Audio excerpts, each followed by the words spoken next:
So I was scrolling on TikTok one night, it was kind of late, and I saw a video that kind of made me stop on my For You page, and it said that after death, the human brain lives for 7 minutes playing your best memories. Who and what would be in your 7 minutes? So I sat there and I sent it to Keegan. On my way to morning practice around 3 a.m., I saw that Maya had sent me a video, which made me think about what would actually matter in the end. So today we're going to talk about it. What would your last 7 minutes of memory be? And the big question is, does science actually suggest that before we die, we will experience that? For a long time, people have thought of death as something very quick and immediate, that 1 second you're alive and the moment your body stops responding, you're dead and you're gone. But science suggests that it might not be that simple.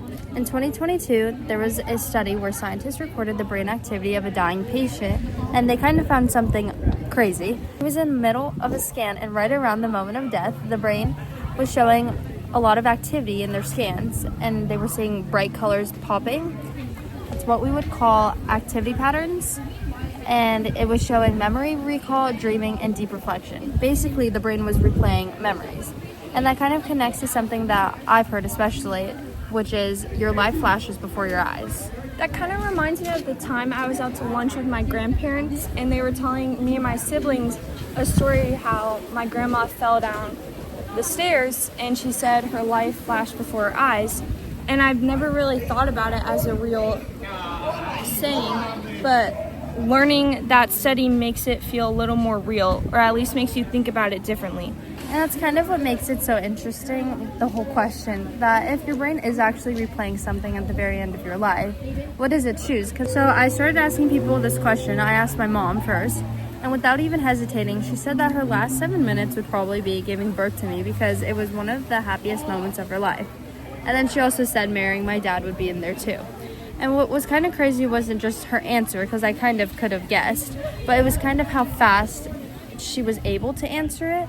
Because I've been sitting here thinking days after I saw this video about what my last 7 minutes would be, and she was able to give me her answer so quickly in just our car ride. Hearing Maya's story made me want to ask someone myself. So after practice one day, I went up to my swim coach and asked him what his last 7 minutes would be. And it was kind of interesting how he thought working so hard to become a swim coach and helping kids to be able to get to the Olympics and all those practices, being with them and sharing that moment. Being in his 7 minutes. Yeah. And then hearing his story made me think about what my last 7 minutes would be, and I kind of connected to his as well, involving swim and being able to go to state this past year and working so hard with all my coaches and teammates. So Maya, what do you think your last 7 minutes would be? Probably it would be something with my friends and family.